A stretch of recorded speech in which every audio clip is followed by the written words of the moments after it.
Bismillahirrahmanirrahim. Assalamualaikum warahmatullahi wabarakatuh. Alhamdulillahirabbil alamin wa bihi nasta'inu ala umuri dunya waddin wassalatu wassalamu ala asyrafil anbiya'i wal mursalin sayyidina wa maulana Muhammadin wa ala alihi wa ashabihi wa man tabi'ahum bi ihsanin ila yaumiddin, amma ba'd. Ikhwati wa ahibati rahimakumullah. Puji syukur kehadirat Allah Subhanahu wa taala yang masih memberikan limpahan rahmat, taufik serta hidayah kepada kita sehingganya pada subuh kali ini kita masih dipertemukan kembali oleh Allah Subhanahu wa taala. Alhamdulillah tadi kita sudah melaksanakan sholat subuh secara berjamaah, rutinitas ibadah yang sangat luar biasa, sahur, kemudian beberapa ada yang melakukan sholat malam, dilanjutkan dengan sholat sunnah lainnya, dan kemudian tadi kita melaksanakan sholat subuh, dan sekarang diteruskan lagi dengan thalabul ilmi. Semoga dengan niat yang ikhlas karena Allah Subhanahu wa ta'ala, kita berharap amalan kita pada kesempatan siang hari ini adalah menjadi pemberat timbangan amal kebajikan kita di yaumil qiyamah. Amin ya rabbal alamin.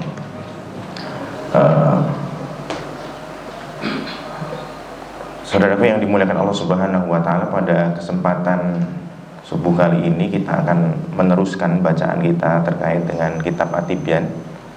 Ini masuk ke bab as-sadis, bab yang ke-6 di dalam adab-adab Al-Qur'an, ya. Wa hadzal bab, dan bab ini adalah huwa maqsudul kitab, adalah maksud dari kitab ini. Wa huwa muntasyirun jiddan, dan di sini ini sangat menyebar sekali di sini, maksudnya luas di sini. Wa ana usyiru ila atrafin min maqasidihi karahatal italah. Jadi kata beliau, kata Imam Nawawi, dan aku menunjukkan di sini kepada torof-torof, bagian-bagian dari tujuan-tujuannya, ya, karena takut terlalu panjang, ya, terlalu panjang. Wa khofan, dan juga karena beliau nggak suka terhadap yang panjang banget, ya, terlalu berlebihan nanti pembahasannya. Karena ada kitab beliau yang tentu yang lebih panjang, ada Majmu' Syarah Muhadzab. Maka di sini beliau hanya meringkas saja. Kemudian wa khaufan ala qari'ihi minal malalah, ya, karena ditakutkan juga bagi orang yang membacanya ini di sini, takutnya timbul rasa kebosanan. Fa awwalu dzalika yajibu 'alal qari', maka yang pertama sekali yang harus seorang pembaca Al-Qur'an itu yang harus dilakukan apa, yaitu adalah al-ikhlas. Yang pertama adalah ikhlas terlebih dahulu. Ketika dia membaca Al-Qur'an, maka harus dihadirkan keikhlasan kepada Allah Subhanahu wa taala. Kita buka mushaf begitu, maka yang dihadirkan dahulu adalah saat kita akan membaca Al-Qur'an, niatkan bahwa itu adalah karena Allah Subhanahu wa ta'ala, bukan karena hal-hal lain. Kama qaddamnahu, sebagaimana yang telah lalu kami sampaikan, kata beliau, wa mura'atul adabi ma'al Qur'an. Kemudian selanjutnya setelah ikhlas, beliau menyampaikan di sini juga harus menjaga adab terhadap Al-Qur'an, ya, menjaga adab terhadap Al-Qur'an. Ini penting sekali, karena Al-Qur'an itu adalah kalamullah, ya. Bahkan mushaf itu sendiri, ya, la yamassuhu illal mutahharun, tidak menyentuh, ya, mushaf itu tidak menyentuh Al-Qur'an itu kecuali orang-orang yang suci. Maka bagian dari menjaga adab-adab terhadap Al-Qur'an itu, ya, kita harus tahu, ya. Fayambaghi, maka seyogyanya, kata beliau, an yastahdir, menghadirkan fi nafsihi, di dalam dirinya, annahu, bahwasanya dia itu sedang yunajillah ta'ala. Jadi dia itu sedang dalam konteks bermunajat kepada Allah Subhanahu wa ta'ala. Jadi ketika kita membaca Al-Qur'an, hadirkan terlebih dahulu bahwa kita ini sedang bermunajat kepada Allah Subhanahu wa ta'ala. Ketika pikiran itu sudah ada dalam otak kita, maka yang terjadi adalah kita akan serius nih, karena Allah Subhanahu wa ta'ala itu adalah khaliq kita, pencipta kita. Allah Subhanahu wa ta'ala pencipta langit dan bumi. Allahu Akbar, Allah yang maha besar, sehingga akan ketika kita menghadirkan hal seperti itu, rasa bermunajat kepada Allah Subhanahu wa taala, menghadirkan bahwa Al-Qur'an ini kalam Allah loh, maka yang terjadi kita menjadi lebih khusyuk lagi, lebih tawadhu lagi gitu ya, lebih beradab lagi gitu begitu. Karena mungkin kita melihat sebagian orang ketika membaca Al-Qur'an itu ada hal-hal lain yang malah justru menyibukkan dia gitu ya. Kira-kira begitu. Kemudian wayaqra'u, dan membaca ala halin man yarallahu ta'ala. Dan kalau bisa dia itu membaca dalam kondisi di mana kayak seseorang yang sedang melihat Allah Subhanahu wa taala. Ya. Jadi posisi ketika dia membaca Al-Qur'an, perasaan dia sedang melihat Allah begitu.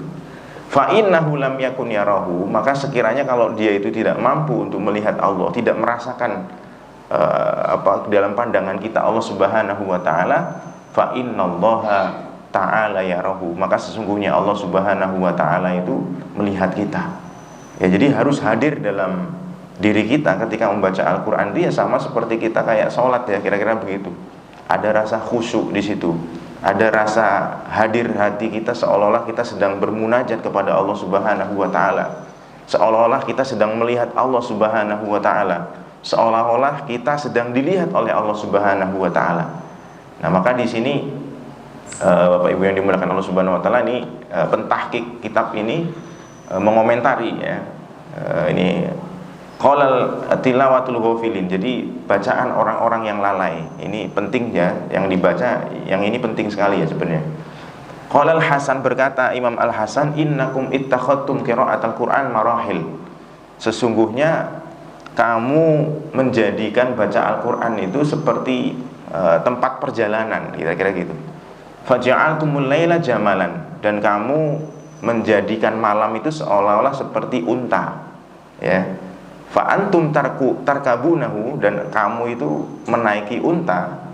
Fataqta'una bihi marahilahu, dan kemudian kamu menempuh perjalanan, diputus seolah-olah gitu dengan unta tadi perjalanannya. Jadi kan kalau perjalanan malam hari begitu ya, dengan onta itu kan lebih cepat gitu, kira gitu. Nah, kita itu seolah-olah menjadikan bacaan Al-Qur'an itu seperti perjalanan-perjalanan tadi ya.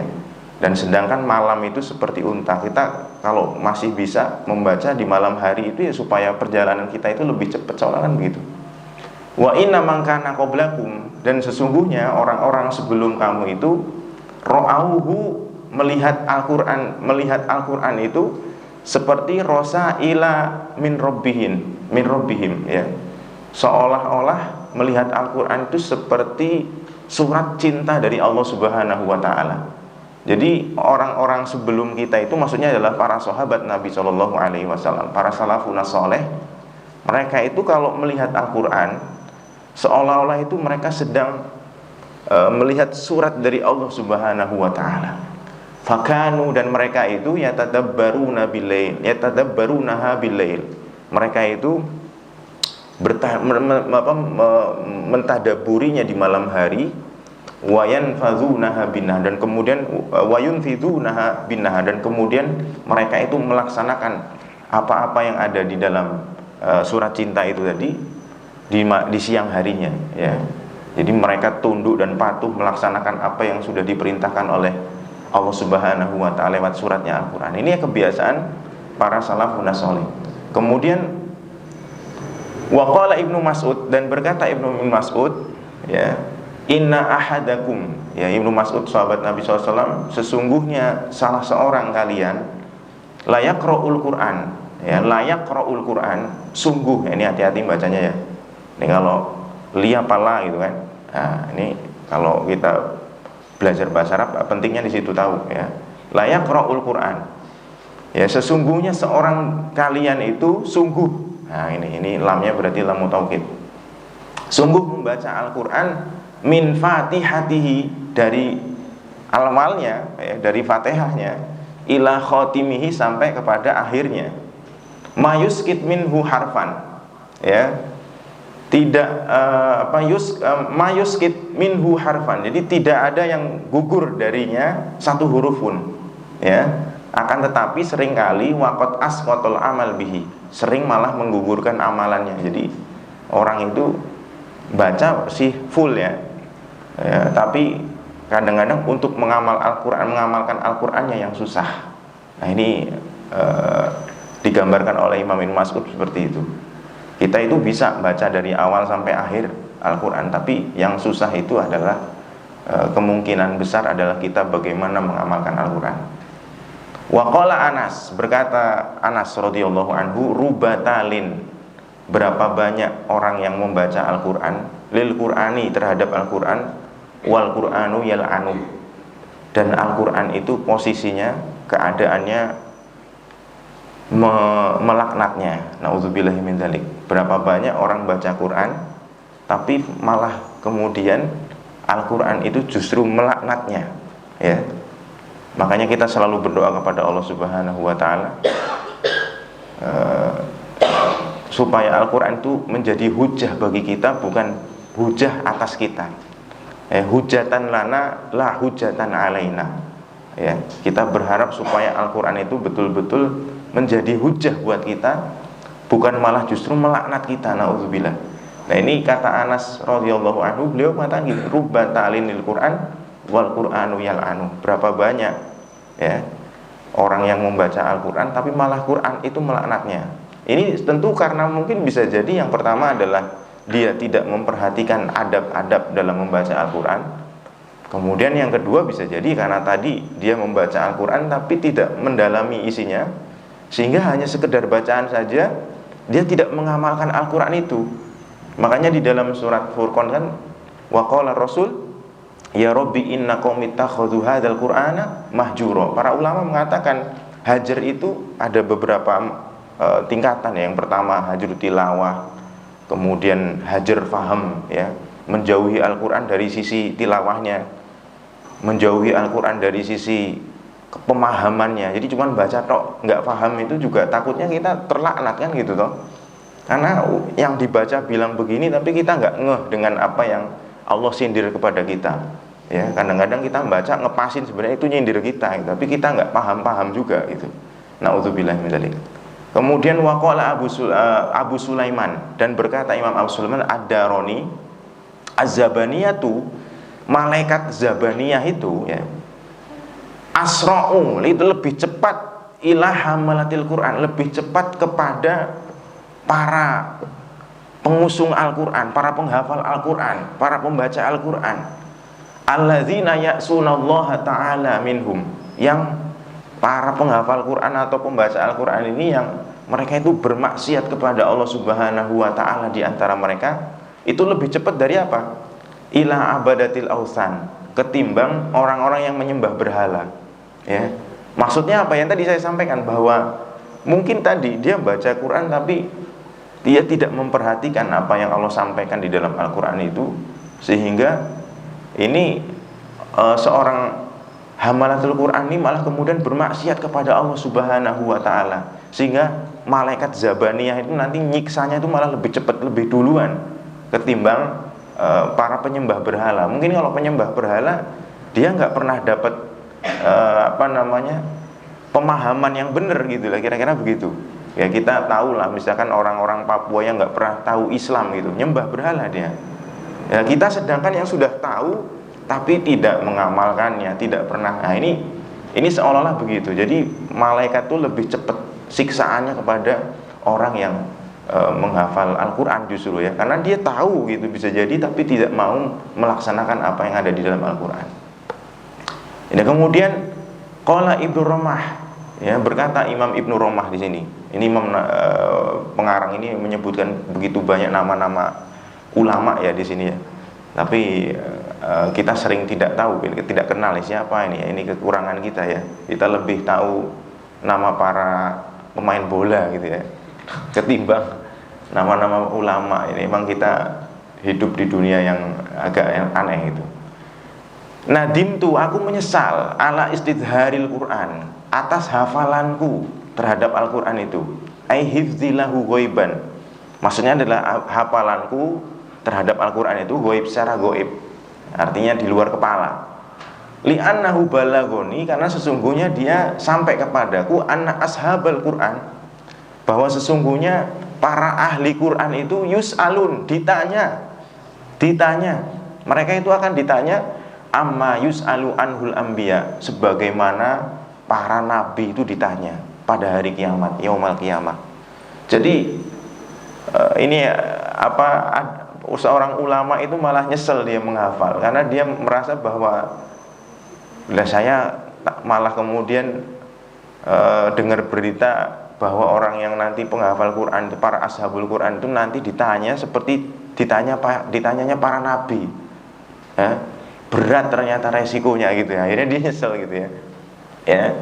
Nah, ini tentu dalam konteks mendorong supaya kita itu lebih bersemangat lagi dalam arti memahami Al-Quran, murojaahnya, ya, bukan malah kemudian tidak semangat untuk ngafalnya toh, gitu. Gara-gara baca ini malah jadi nggak semangat loh. ini kebalik ini, ya. Ini ya. Seperti ditanyanya para nabi. Ya. Nah, kemudian ini pentahkiknya Syekh Muhammad mengatakan aku katakan li'anna man hafidhul Quran, karena sesungguhnya orang yang menghafal Al-Quran itu faqad indarajat nubuwah baina janbaihi, dia itu seolah-olah sedang telah masuk kenabian itu di hadapannya dia itu masuk, seolah-olah ada kenabian dia situ. Falyantabih, maka hendaklah dia itu berhati-hati. Lihada, karena ini ya, fa innahu khatir, karena sesungguhnya ini bahaya besar. Ngeri ini, hal seperti ini ngeri. Jadi harus betul-betul memperhatikan hal-hal yang seperti ini. Wa qala ba'du salaf, dan berkata sebagian para salafus saleh kita, innal abda, sesungguhnya ada seorang hamba, layaf tatihu suratan, dia memulai membaca surat, fatusolli alaihil malaikatu, maka kemudian malaikat itu bersolawat kepadanya, hatta yafrugha minha, sampai kemudian dia selesai dari membaca surat tadi itu.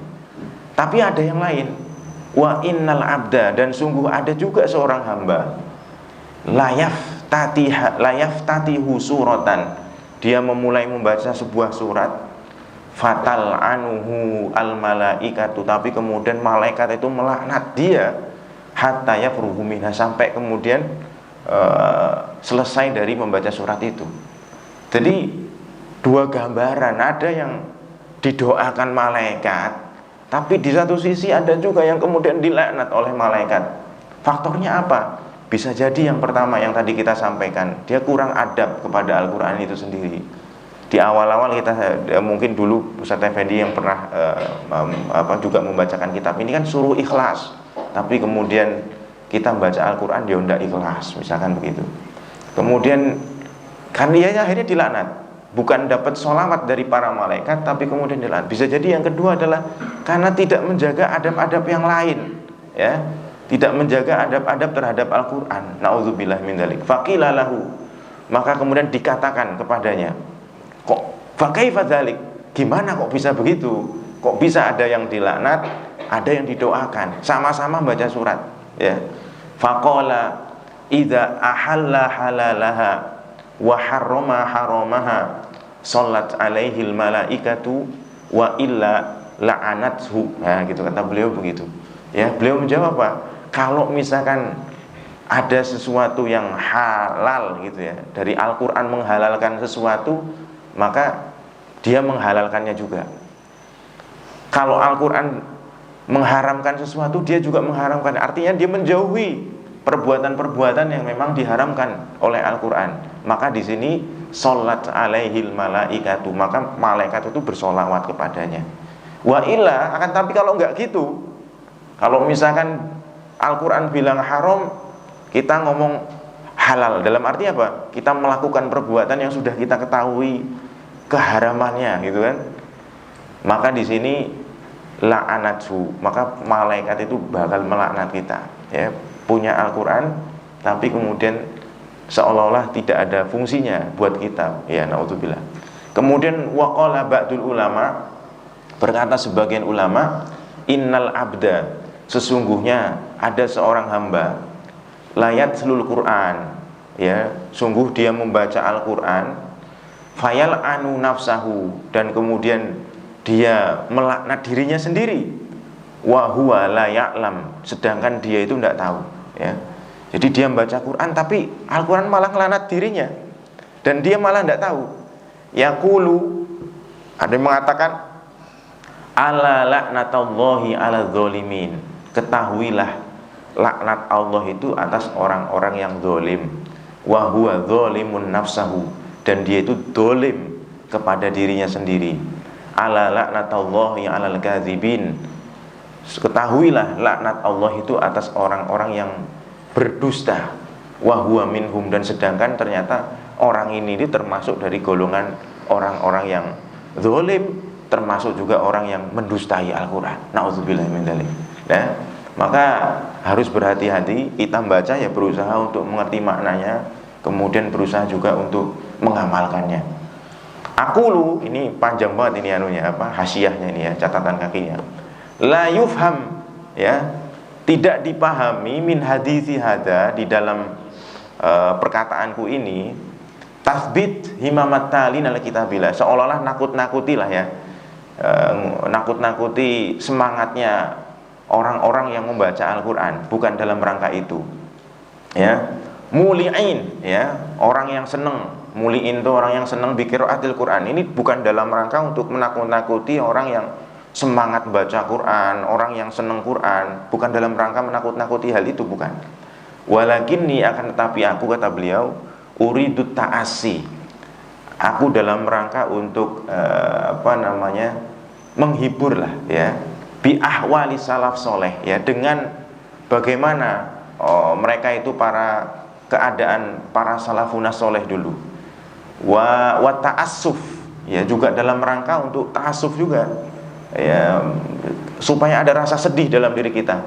Amma usibna, terkait apa yang menimpa kita, bihi minal ghaflah, dari kelalaian, al-mu'limah, yang menyakitkan, ya.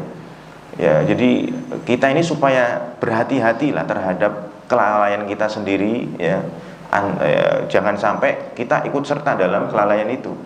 Allati istawalat ala majami' qulubina, yang kemudian kelalaian itu menguasai hati-hati kita seluruhnya itu, ya. Fahajabatna, kemudian sehingga dia menutup diri kita an fahmi ma'anil Quran, dari memahami Al-Quran itu sendiri, wal wusul ila ghaurihi, dan kemudian menghalangi kita juga dari sampai kepada kedalaman Al-Quran, wal wukuf, ya, dan menghalangi juga dari kita untuk berdiri di depan Al-Quran, benar-benar kita tahu hakikat Al-Quran itu sendiri, Masya Allah, ya. Jangan sampai itu kemudian kelalaian itu yang menyebabkan kita itu tertutup dari hal itu. Kemudian fa'aqallu ma yustafadu min misli hadhil akhbar, maka yang paling minimal, ya, yang harus kita fahami, yang harus kita ambil faedahnya dari cerita-cerita tadi yang di atas disebutkan ini adalah husnul qalbi ala ma faqadahu, ya. Pertama itu harus ada rasa sedih hati kita ketika kita itu nggak mampu untuk melaksanakan apa yang diperintahkan di dalam Al-Quran, misalkan nggak mampu melakukan adab-adab Al-Quran, itu kita harus sedih di dalam hati kita. Wattihamun nafsi bitaksir ala ma fata, dan kemudian ada pengakuan dirilah terhadap kekurangan terkait apa-apa yang mungkin pernah dia lalaikan, begitu. Wa min man hadza fayuhfat inda dzalika minal ujbi wal khadir, maka dijaga, diusahakan untuk ketika dia itu berusaha ketika membaca itu harus dijaga dari sifat ujub, ya, yang sangat berbahaya, ya, ma'a idhari syaitan, ya, bersama dengan gangguan-gangguan syaitan yang terlaknat, min iqa'ina bil ghurur, dari setan itu bisa masuk ke kita dengan cara dengan tipu dayanya itu tadi. Wa qad qala ba'dul ulama in nafsah, wa qad qala ba'du ulama nafas, sungguh para ulama itu ada yang berkata, para ulama psikologi ya, ahli jiwa itu dia mengatakan, para ulama mengatakan la tatruk az-zikr. Ini hati-hati bacanya ya. Ini horor ini ya, kalau ini yang pernah saya sampaikan ya. Az-zikr apa zakar kan enggak sih itu. Itu. Jadi ngeri. Jadi la tatruk az-zikr, jangan sampai kamu meninggalkan yang namanya zikir kepada Allah. Ingat, eling, ya, jangan sampai ghaflah gitu ya. Li adami hudurika fi, karena ketiadaan kehadiranmu di dalam zikir itu. Farubba zikrin la hudura fihi, yang kuluka ila zikrin fihi hudur. Ya bisa jadi berapa banyak mengingat itu, eling kepada Allah itu yang tidak ada kehadiran di dalamnya, rasa hadir di dalam hati itu justru kemudian menghasilkan, memindahkan kamu kepada zikir yang di dalamnya itu ada rasa hudur. Fa'ud, maka kembali ilama katab tuhu ilaka, maka berusahalah kamu itu kembali kepada apa yang telah saya tulis tadi katanya. Waqra alam mahlin, kemudian bacalah dengan sangat pelan-pelan, kata pentahkiknya ini, wa kun tabiba nafsik, dan jadilah dokter bagi jiwamu. Fahasibha, dan usahakan bermuhasabah qabla an tuhasabu, sebelum qabla an tuhasaba, sebelum kamu itu nanti dihisab oleh Allah Subhanahu wa taala. Ini tambahan ini yang nulis kata Bahu Muhammad ya. Syekh Muhammad ini yang pentahkik dari kitab ini. Ikhwati fillah rahimakumullah. Jadi inilah penting untuk kita pahami bahwa harus kita perhatikan adab-adabnya ya. Kemudian tadi saya sampaikan ikhlas. Nah, kemudian Imam Nawawi di sini menyebutkan salah satu adab-adab Al-Qur'an itu. Yang pertama adalah isti'maluhu as-siwak, ya, as-siwaka. Penggunaannya seorang, jadi seorang yang membaca Al-Qur'an itu berusaha untuk menggunakan siwak, ya. Siwak itu ya sikat gigi gitu ya. Jadi siwak zaman, jadi kita bayanginnya yo jangan sekarang kita semua sudah pakai sikat gigi, tapi bayanginnya kayak orang zaman dahulu ya. Bahkan sebelum kemerdekaan itu, kalau di Indonesia itu orang itu sikat gigi pakai apa? Kayak areng ya. Bahkan ada pakai apa wi jenenge itu serabut klopo, itu ada yang pakai itu ya. Kalau kita ngelihat sejarah, memang umat Islam kok yang rajin yang rajin siwakan, rajin mandi. Cari sejarah itu di Eropa itu, bahkan Bapak Ibu yang dimuliakan Allah, Eropa itu sebelum Islam menginvasi, bukan menginvasi, Islam masuk ke Eropa, itu raja-raja di Spanyol itu gak pernah mandi. Gak pernah mandi. Silakan itu baca di dalam buku-bukunya itu. Gak pernah mandi ya. Makanya ada sosok ulama ya, seorang dai ya di Indonesia itu, Ustadz Gramatan yang orang Papua itu ya. Beliau itu dakwanya cuma satu itu. Kalau maksudnya dakwah itu cuma lewat satu ini, masuk pintu masuknya. Mandi. Nah, itu. Jadi beliau dakwah di Papua, di suku-suku pedalaman Papua itu ngajarin orang Papua itu mandi ya. Karena ternyata mereka itu nggak pernah mandi, anti terhadap mandi. Jadi orang Papua situ, beberapa suku itu ya benar-benar nggak mandi seumur umur ya. Seumur umur itu berarti nggak pernah begitu ya. Wis pernah nyium nggak itu ya? Saya pernah ya. Itu satu masjid itu bau ketek gitu. Itu bau banget itu ya. Karena mungkin dulu nenek moyangnya pakai minyak babi aja. Jadi kalau habis makan babi, minyaknya itu dibakar gitu kan, misalnya babi dibakar, itu minyaknya dikumpulin terus dioles-oles di tubuhnya mereka itu sebagai pengganti bajunya ya, karena pakai koteka ya kan gitu. Misal jombayang nek koteka ya. Nah itu kira-kira begitu tuh. Ini dibaca, makanya umat di dunia ini yang rajin gitu, kemudian rapi zaman dulu ya umat Islam ya. Agama Islam yang mengajarkan, termasuk dalam hal ini. Orang baca Quran, jadi orang yang membaca Al-Quran, para penghafal Al-Quran itu giginya bagus seperti di zaman dulu ya. Nah, kita ini kadang-kadang mungkin kalau orang-orang kampung, saya karena orang kampung gitu ya, mulai rajin gosok gigi umur berapa itu paling ya, Orang dulu itu belum ya, mau beli gosok gigi kodomo susah kalau orang tua zaman dulu toh. Gitu toh. Jadi itulah gambarannya. Orang kampung ya mesti jigongnya tebel kadang-kadang gitu kan. Zaman orang kampung dulu gitu ya. Kalau sekarang ya udah sekolah, udah ngerti tentang kesehatan, ada penyuluhan dari sekolah juga. Mending begitu loh kira-kira. Tapi bayangin zaman dulu gitu ya. Makanya ini di dalam kitab-kitab para ulama selalu disebutkan hal-hal ini nih, menggunakan siwak. Wah, cakep itu ya. Jadi bab gosok gigi masuk di dalam kitab-kitab fikih, masuk dalam kitab adab. Nah, ini penting ini ya. Nah, tapi yang aneh kita di zaman sekarang yang sudah ada odol, ada sikat gigi, santri kok males gosok gigi kan gitu. Nah, ini waduh. Nah, kan ini. Santri males gosok gigi yo ya. Jadi anggar pas ngomong bla bla bla ini blum apa memang dindi bahasa Jawa nih kan. Nah ini naudzubillah, jangan sampai begitu ya. Jangan sampai orang yang berbicara dengan kita itu terganggu gitu ya. Nah ini istimaluhu asiwak, ini jadi sebuah bab ini. Faslun, adapun inilah itu fasal.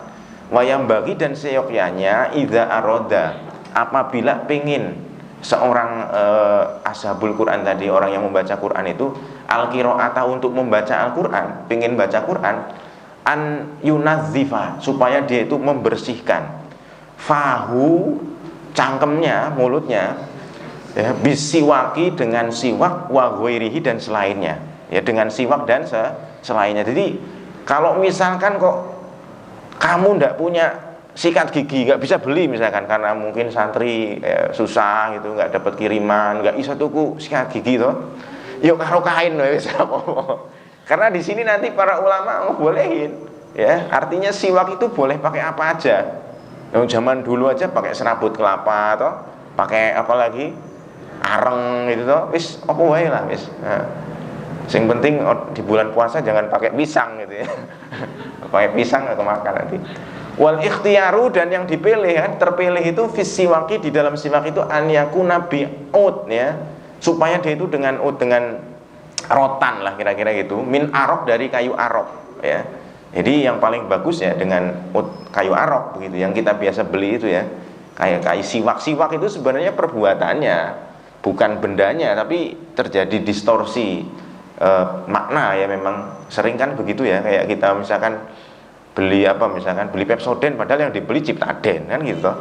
Nah siwak itu sendiri sebenarnya perbuatannya ya gitu ya, artinya apa, benda maksudnya benda, tapi yang apa namanya, keseluruhannya yang bisa buat untuk membersihkan itu ya siwak namanya. Jadi kita ngomong misalkan sikat gigi kita bilang siwak ya enggak apa-apa sebenarnya gitu.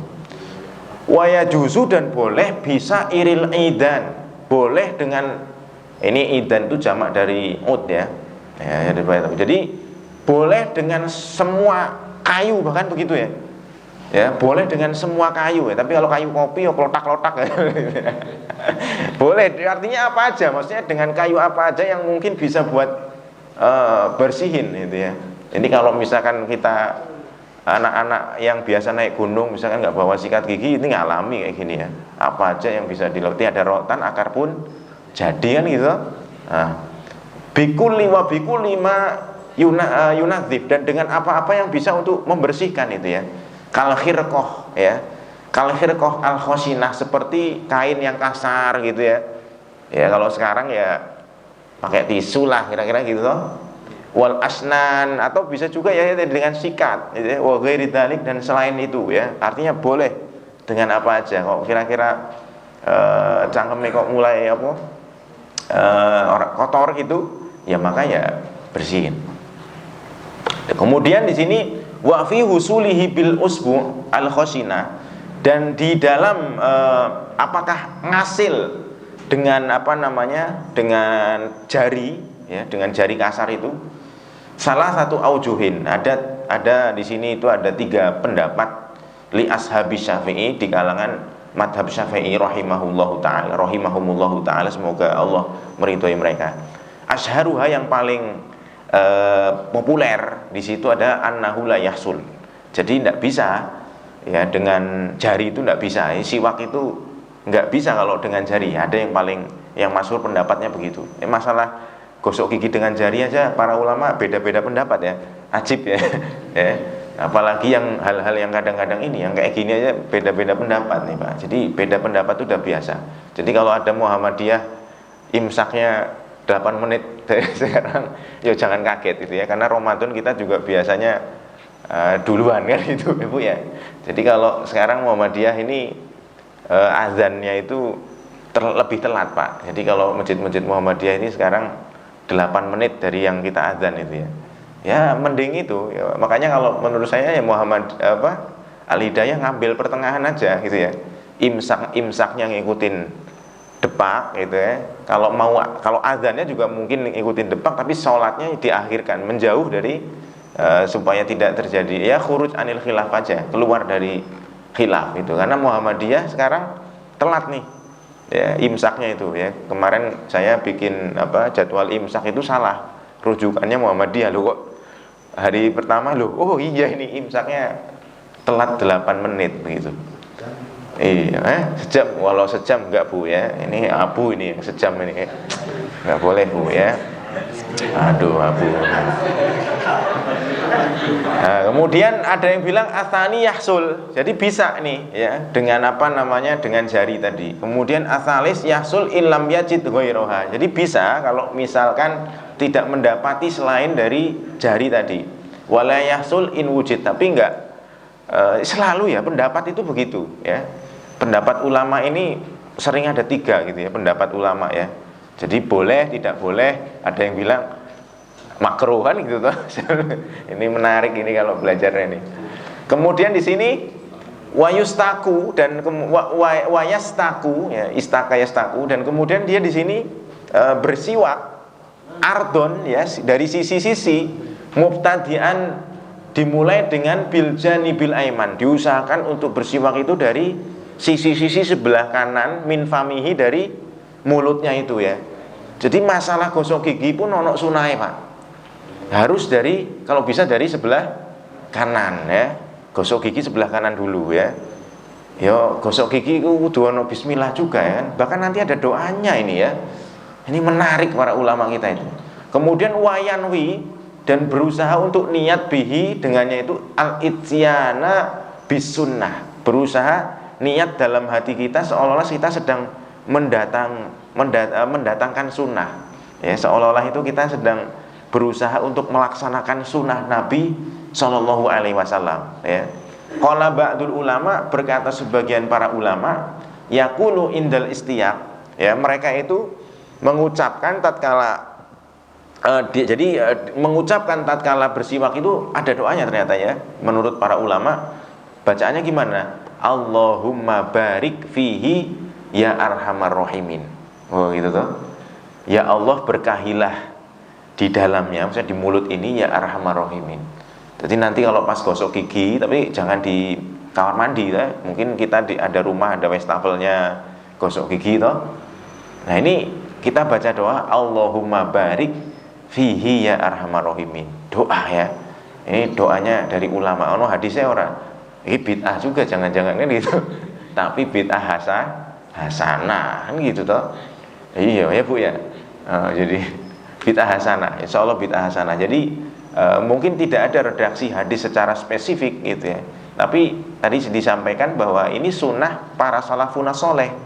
Ya kan, man sana sunnatan hasanatan, kan ada dalam hadisnya itu. Barang siapa yang melakukan sunnah yang baik, ya kan gitu toh. Jadi ini termasuk sunnah yang baik, sunnah para salafuna as-soleh ini gitu. Kemudian qala al-Mawardi, berkata Imam al-Mawardi min ashabi Syafi'i, dari kalangan pengikutnya Imam Syafi'i, wa yustahabu, dan disunahkan an yastaka fi dhahiril asnan wa batiniha. Ya, disunahkan untuk bersiwak di zahir asnan itu maksudnya bagian luarnya gigi, wa batiniha, dan bagian dalamnya digosok semua, ojo luarnya tok begitu ya. Wa yumiru asiwak, dan kemudian melewatkan siwaknya tadi, wa yumiru asiwaka ala atrofi asnanihi ya, di atas sisi-sisi dari giginya itu ya. wa karosi adrosihi, bahkan sampai bisa kepada kursi-kursi gerahamnya, artinya ya di gigi geraham gitu ya, dekat gusi-gusinya ya. Wasak fi halqihi, bahkan bisa bila perlu di atap tenggorokannya, di atas itu digosok-gosok juga begitu. Imroron rofikon, ya dengan lembut, dengan cara yang lembut, dilewatkan gitu dengan lembut. Ya, qalu sebagian para ulama mengatakan wayam bagi, dan seyogyanya an yastaka bi'ud mutawasit, ya, diusahakan untuk bersiwak itu dengan batang yang sedang lah gitu ya. La sadidal yabusa, ya, dia tidak terlalu basah banget, wala syadidar tidak terlalu kering banget, ya, busah itu kering banget, wala syadidar rutubah, dan tidak juga terlalu basah banget ya. Jadi sedang yang paling bagus ya. Nah, ini kalau siwak-siwak yang biasa kita ini para ulama sangat detail sekali, hal-hal kayak gini aja ditulis nih, subhanallah. Qala berkata para ulama, ya, berkata ulama, fa in istadda yubsuhu, karena maka sekiranya terlalu kering banget, ya, layanahu, diusahakan untuk melembutkannya, bil ma'i, dengan air, ya. Jadi kalau misalkan kering banget begitu, ya dilembutkan dulu lah ya. Wala ba'sa bistimali siwakin wala ba'sa bistimali siwaki ghairihi biiznihi, dan tidak masalah menggunakan siwak temennya, ya. Ini ya, di sini boleh ini ya, biiznihi, dengan izinnya, tapi ora qalu dhewe saiki. Tapi ini boleh, ya, boleh. Maka kamu kalau membaca kitab-kitab fikih itu, misalkan kayak kitab Ihya Ulumuddin ya, kalau membaca kitab-kitab itu ya agak gini-gini kita ya, karena bahkan Imam Ghazali itu kalau misalkan kalau makan misalnya kita ada kuah gitu, terus makannya kan zaman dulu pakai ini, itu yang bagus tuh sunahnya dia diminum Pak ya, diminum ya. Bahkan yang buat air ini kobok, bukan kobokan di sini, maksudnya diminum itu apa namanya, misalnya rakolu gitu kan. Cuman ini bagus, makanya kalau kita nemukan teman-teman kita yang mana di orang-orang Pakistan itu, saya ketemu itu ya, memang luar biasa mereka ya dalam hal ini, karena mereka menganggap bahwa orang muslim itu berkah gitu loh. Jadi bekasan emang muslim itu barokah ya. Bahkan kalau orang-orang dulu begitu ya, air wudhunya itu gitu ya. Tapi yo kalau dengan zaman sekarang kayaknya nggak cocok itu ya. Nah, ini mau ini bekasan Wa amma, dan adapun idza kana famuhu, kalau misalkan ya, idza kana, apabila ada famuhu, mulutnya itu najisan, ada najis ya di mulutnya itu, bidamin, misalkan ada darah itu, au ghairihi, atau selainnya, fa innahu yukrahu lahu, maka sesungguhnya dimakruhkan, ya, dibenci, lahu baginya, qiraatul Qur'ani qabla ghuslihi, ya, dimakruhkan membaca Al-Qur'an sebelum untuk mencucinya, ya gitu ya. Jadi kalau kita ada darah gitu di mulut kita, ono najis ya gitu kira-kira, maka diusahakan untuk kita itu nyuci dulu sebelum baca Qur'an. Wa hal yahrum, apakah haram? Wah, ini hukumnya sampai hal seperti itu Pak. Ya, ini apakah haram sih kalau misalkan mulut kita berdarah terus kita baca Qur'an? Darah haram nggak kira-kira? Nah, ini qala Ruyani, berkata Imam Ar-Ruyani, Imam Ruyani ini ya, siapa ini? Abdul Malik bin Ismail ya, kalau nggak salah nama ininya. Min ashabi Syafi'i, dari kalangan Imam Syafi'i, an walidi, dari bapaknya, riwayatnya dari bapaknya itu, yahtamilu wajhain, jadi memungkinkan untuk dua pendapat memang. Wal asoh la yahrum, dan yang paling sahih itu nggak haram ya. Ini ada dua pendapat lagi ya. Memang dalam problem-problem apa sering ada dua pendapat itu. Jadi apakah haram nggak? Paling asoh itu nggak haram. Jadi kalau mulut kita berdarah, tapi yang paling bagus adalah tadi dibersihkan dulu kalau mulutnya berdarah begitu ya, karena najis itu. Nah, ini watak tari ahkam arba'ah ya, ini mencakup ada 4 hukum ya, ini secara detail. Kemudian Imam pentahqiq kitab ini menyatakan bahwa dikasih catatan kaki Ya kan tadi jawabannya ada dua ya, apakah haram atau tidak haram. Tapi kata beliau ini ada malah kemudian sesuai dengan al-ahkam arba'ah ya, hukum yang 4 ya. Yang pertama adalah wujub, ya wajib malah ya. Wajib yang pertama fima idza tawaqqafa alaihi zawalun najasah. Di dalam apabila bisa hilang tuh najisnya. Jadi ya harus dia dicuci begitu kira-kira. Dia harus dihilangkan, maka ini wajib ya, harus dihilangkan. Ya, harus dihilangkan najisnya. Aurihin karihin ya, atau karena baunya yang enggak sedap gitu, finah wa jumatin. Ya, ini wajib maka ini ya, harus dibersihkan betul-betul dibersihkan ya. Ini sesuai catatan kaki. Ya, jadi hukumnya itu kalau misalkan memang ada najisnya atau baunya tidak sedap, ya maka harus dihilangkan, wajib ini. Ya, kemudian ini terkait dengan penggunaan pembersihannya itu ya. Kemudian al-hurmah haram fima idza sta'mala siwaka ghairahu bi ghairi iznihi walam ya'lam ridahu. Ya, ini haram kalau misalkan menggunakan siwak miliknya temannya ya tanpa dengan izinnya, ini haram ini. Sedangkan dia nggak ridho, nah, gitu ya. Ini haram, hati-hati ya. Kemudian karohah, ya, ini karohah itu makruh lisoimi bagi orang puasa ba'da zawali li izalatil khuluf ya. Jadi bagi orang yang berpuasa ini makruh setelah tergelincirnya matahari, itu makruh kalau di dalam mazhab Syafi'i. Jadi kalau habis duhur itu udah enggak boleh kita pakai siwak ya, kalau di dalam mazhab Syafi'i ya. Ya, li izalatil khuluf, supaya menghilangkan bau-baunya tadi. Kemudian an-nadab fi kulli halin, dan sunnah kalau misalkan hukumnya siwak itu di dalam tiap kondisi ya.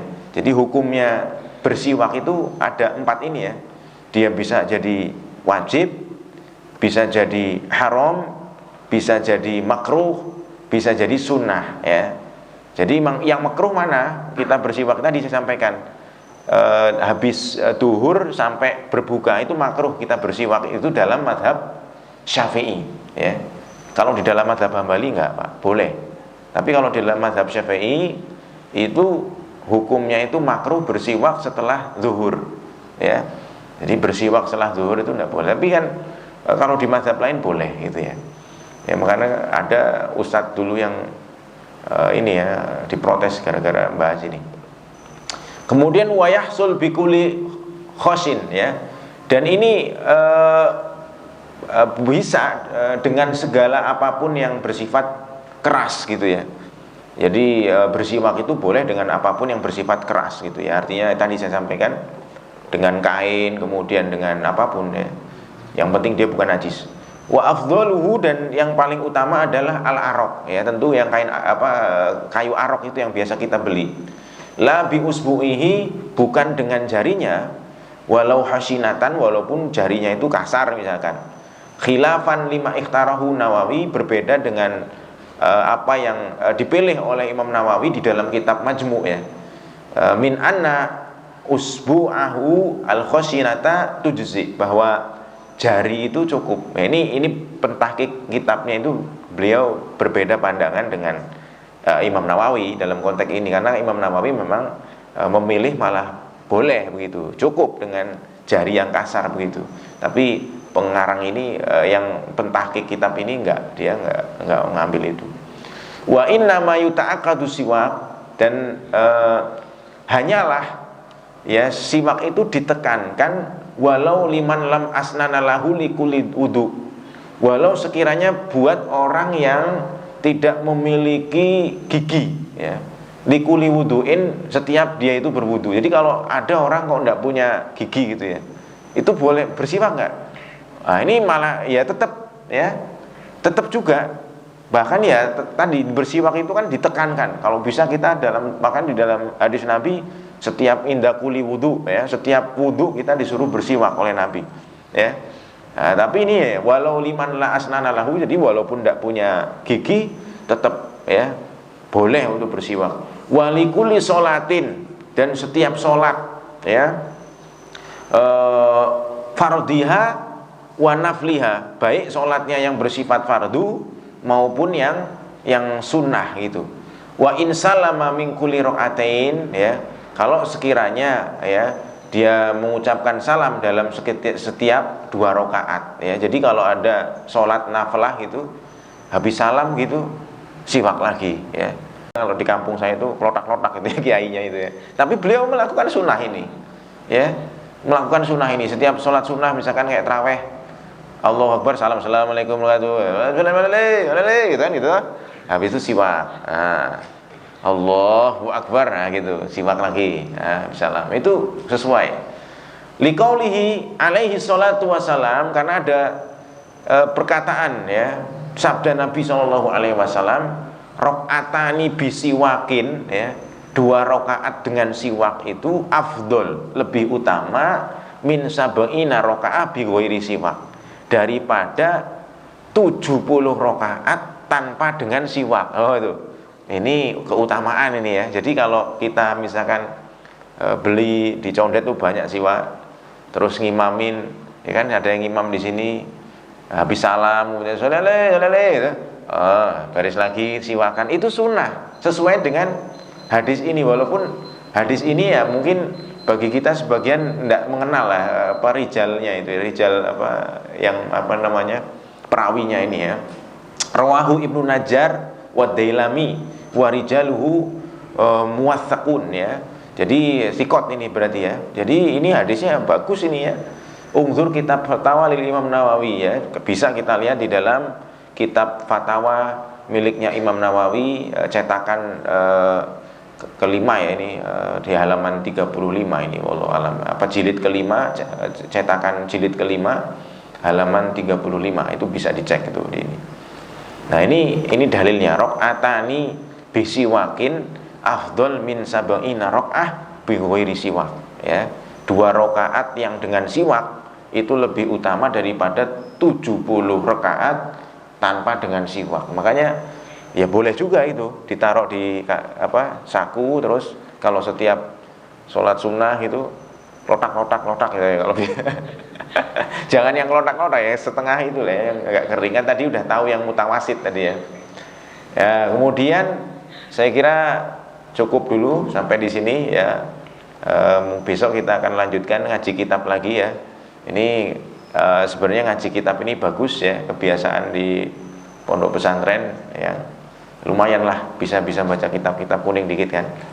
Baik, Bapak Ibu yang dimuliakan Allah Subhanahu wa taala, semoga kita bisa selalu berusaha untuk istiqomah membaca kitabnya para ulama. Mari kita tutup kajian kita dengan doa kafaratul majlis. Subhanakallahumma wa bihamdika asyhadu alla ilaha illa anta astaghfiruka wa atubu ilaik. Kalau ada kekurangan dan khilafan, mohon maaf, dan kepada Allah mohon ampun. Billahi taufik